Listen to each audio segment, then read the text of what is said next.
किस लिए उठाया? एक आदिवासी महिला के साथ दुष्कर्म का आरोपित है ये व्यक्ति। आदिवासी महिला के साथ उसने दुष्कर्म किया है, तो आप अपने बगल में कभी ऐसे व्यक्ति को नहीं बिठाते। ये दिखाता है कि इनका दलित प्रेम सिर्फ और सिर्फ दिखावा है। क्या वजह थी इसकी? इसका जवाब जीतन राम मांझी जी देंगे, मैं नहीं दूंगा। दूसरी बात कि दानिश रिजवान जो गिरिराज सिंह के साथ थे, वहां पर नित्यानंद राय भी थे।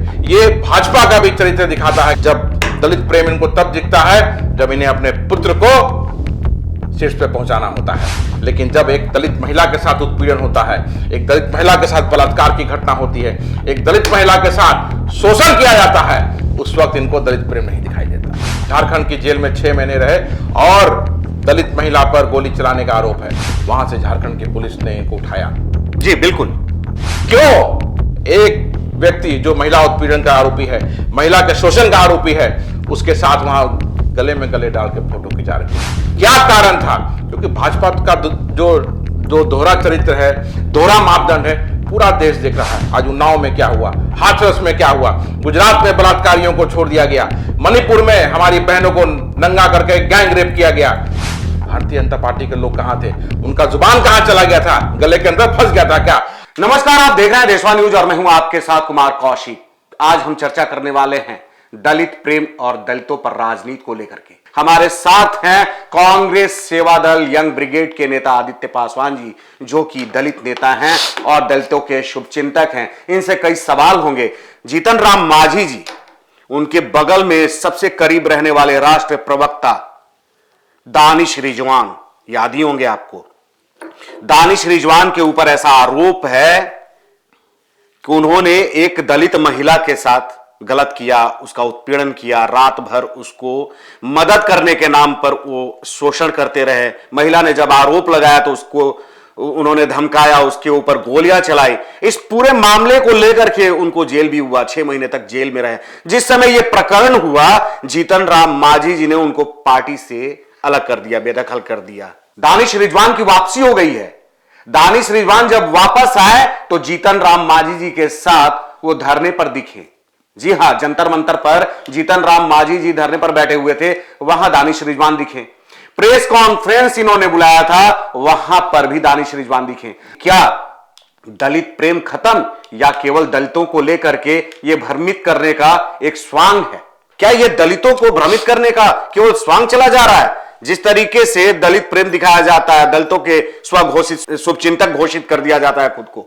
देखिए, ये इनका जो चरित्र है ना, इन सब चीज़ों से बिल्कुल ही चरितार्थ होता है कि इनका जो दलित प्रेम है, ये सिर्फ अपने स्वार्थ के लिए ये दलित प्रेम करने का नाटक दिखाते हैं।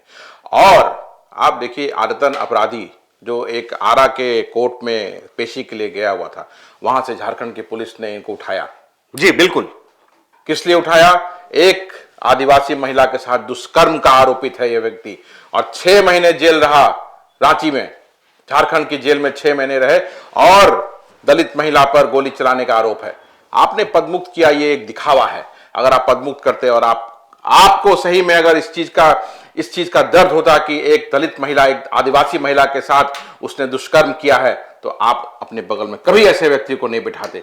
आज प्रेस कॉन्फ्रेंस में जिस तरह से अपने बगल में बैठा के दानिश रिजवान को जीतन राम मांझी जी ने पीसी किया है, जंतर मंतर में धरना के कार्यक्रम में जिस तरह से दानिश रिजवान की मौजूदगी थी, यह दिखाता है कि इनका दलित प्रेम सिर्फ और सिर्फ दिखावा है। और कौशिक जी, 2024 का चुनाव जब आएगा तो जो ये व्याकुल भारत की तरफ पूरे देश में घूम करके भाजपा से कुछ लेने का प्रयास कर रहे हैं ना, इनको बिहार में भी 0 पे आउट करेगा लोग। क्योंकि बिहार का दलित, बिहार का वंचित, बिहार का पिछड़ा ये देख रहा है और समझ रहा है कि किस तरह से ये इनके चरित्र में द्विवार्थ है, किस तरह से ये 2 तरह की बातें करते हैं। जब दलित प्रेम इनको तब दिखता है जब इन्हें अपने पुत्र को शीर्ष पे पहुंचाना होता है।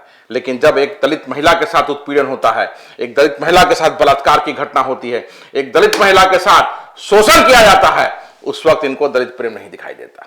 लेकिन जीतन राम मांझी जी हमेशा आरोप लगाते रहते हैं कि दलितों को आगे नहीं बढ़ने दिया जाता है, दलितों को हमेशा दबा करके रखा जाता है, शुरू से लेकर के आज तक उनका भी दमन करने का कोशिश किया जाता है। ये तमाम आरोप लगाते रहते हैं। अभी दानिश रिजवान को गिरिराज सिंह के साथ भी देखा गया, ऐसी तस्वीर सामने आई है। देखिए, पहला चीज जो आपने कहा कि जीतन राम मांझी जी कहते हैं कि दलितों को दबाया जाता है, सही है ये, बिल्कुल। तो आपको जब मौका मिला कि दलितों को आगे करने का, तो क्यों आपने एक गरीब बच्चे को, जो आपके स्वजातीय ही मान लीजिए, उनके स्वजातीय कोई मुसहर का बच्चा हो, क्यों नहीं उसे आगे किया और क्यों अपने पुत्र को सत्ता के शीर्ष पे पहुंचाया? क्या वजह थी इसकी? इसका जवाब जीतन राम मांझी जी देंगे, मैं नहीं दूंगा। दूसरी बात कि दानिश सिजवान जो गिरिराज सिंह के साथ थे, वहां पर नित्यानंद राय भी थे। ये भाजपा का भी चरित्र दिखाता है कि भाजपा जिस तरह से बात करती है महिला सशक्तिकरण की, तो भाजपा को भी जवाब देना चाहिए कि क्यों एक व्यक्ति जो महिला उत्पीड़न का आरोपी है, महिला के शोषण का आरोपी है, उसके साथ वहां गले में गले डाल के फोटो खिंचा रहे थे। क्या कारण था?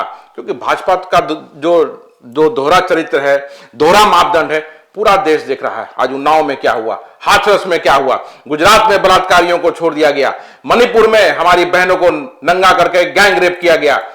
भारतीय जनता पार्टी के लोग कहां थे? उनका जुबान कहां चला गया था? गले के अंदर फंस गया था क्या? आज वो जो रोना रोते हैं कि बिहार में ऐसा हो रहा है, वैसा हो रहा है, क्यों इन सब मुद्दों पर चुप रहे? और आज एक उत्पीड़ित करने वाले व्यक्ति को आप साथ में गले से गले लगा करके आप दिखा रहे हैं क्या? आप दिखा रहे हैं कि आपका जो कहना और करना है, उस दोनों में जमीन आसमान का अंतर है। तो ये पूरे देश को समझना है आप कि, और खासकर हमारी बहनों को, हमारी बेटियों को समझना है कि जिस तरह से भारतीय जनता पार्टी इन लोगों का समर्थन करती है, आगे अगर 2024 में इनको नहीं निकाला गया, नहीं हटाया गया, तो क्या हर्ष होगा? निश्चित तौर पे इस तरीके से लोग दावा करते हैं, दलित उत्थान की बात करते हैं, दलितों के लिए जो इनका दर्द छलकता है कैमरे के सामने जी। लेकिन जब दलित एक महिला के साथ उत्पीड़न करने वाले, उसका शोषण करने वाले को जब आरोपित किया जाता है, उस समय एक स्वांग रचाया जाता है, उसको पार्टी से निकाल दिया जाता है। वो जेल से जब छूट करके बेल पर आता है, तो फिर उसको आमंत्रित करके अपने साथ धरने पर बैठाया जाता है, फिर उसको प्रेस कॉन्फ्रेंस में बाकायदा कैमरे के सामने लेकर के बैठना। ये क्या दर्शाता है? ये कौन सी नीति है? ऐसी दोहरी नीति दलितों के साथ कब तक होता रहेगा, ये बड़ा सवाल है। देखिए, इनको तो जीतन राम मांझी या इनके जैसे और भी जो दलित के नेता, तथाकथित दलित के नेता हैं, उन्हें बड़ी तकलीफ है कि आज बिहार सरकार ने जातीय जनगणना के बाद आरक्षण का दायरा बढ़ा दिया। आपको याद होगा कि विधानसभा के पटल पर जब माननीय मुख्यमंत्री नीतीश कुमार जी ने जब यह बिल पेश किया पास कराने के लिए, तो जीतन राम मांझी जी उसके विरोध में बोलना शुरू कर दिए। क्या जीतन राम मांझी जी इसका स्पष्टीकरण देंगे कि क्यों उन्होंने आरक्षण का दायरा बढ़ाने के लिए विरोध करने का काम किया विधानसभा में? क्या आज बिहार का दलित समाज और आदिवासी समाज क्या ये गौरवान्वित महसूस नहीं कर रहा है कि आरक्षण का दायरा बढ़ाने से उनके जो बेटे, जो पिछड़े हैं, जो अगली पंक्ति तक नहीं पहुंच पाए हैं, कल इसका लाभ लेकर के अगली पंक्ति तक पहुंचने का काम करेंगे। 16% हमें पहले आरक्षण मिलता था, आज हमारी संख्या के हिसाब से 20% हो गया। हमारे आदिवासी भाइयों को 1% आरक्षण था, आज 2% कर दिया गया। यह एक ऐतिहासिक कदम है और इस ऐतिहासिक कदम से चाहे वो जीतन राम मांझी हो, चाहे वो भारतीय जनता पार्टी हो, चाहे वो और भी कोई दलित का नेता हो, उन्हें बड़ा ही कष्ट है। इस तरह तरह का आरोप लगाने का प्रयास करते रहते हैं और अपने गिरबान में झांक के देखें और इसका जवाब दें कि क्यों उन्होंने विरोध किया था विधानसभा में और क्यों आज दानिश सिजवान जैसे एक दलित महिला का शोषण करने वालों को साथ रख करके पीसी और कार्यक्रम किया उन्होंने। इसका जवाब तो उन्हें देना होगा। जनता देख रही है और जनता की बात को मुखरता से उठाने के लिए मैं और मेरे जैसे हजारों लोग बैठे हुए हैं। तो जहां भी गलत होगा, जहां भी शोषण की बात होगी, जहां भी उत्पीड़न की बात होगी, तो मजबूती से उनकी बात को हम उठाएंगे और विरोध अपना दर्ज करेंगे। बहुत बहुत धन्यवाद। आदित्य पासवान जी हमारे साथ जुड़े हुए थे और आपने देखा किस तरीके से भ्रमित किया जा रहा है लोगों को, आम आवाम को, और एक ऐसे व्यक्ति को अपने पास बैठाया जा रहा है जिसके ऊपर बड़ा आरोप है दलित उत्पीड़न का। तो आगे भी बने रहिए देशवा न्यूज के साथ। देश और दुनिया की तमाम खबरों के लिए धन्यवाद।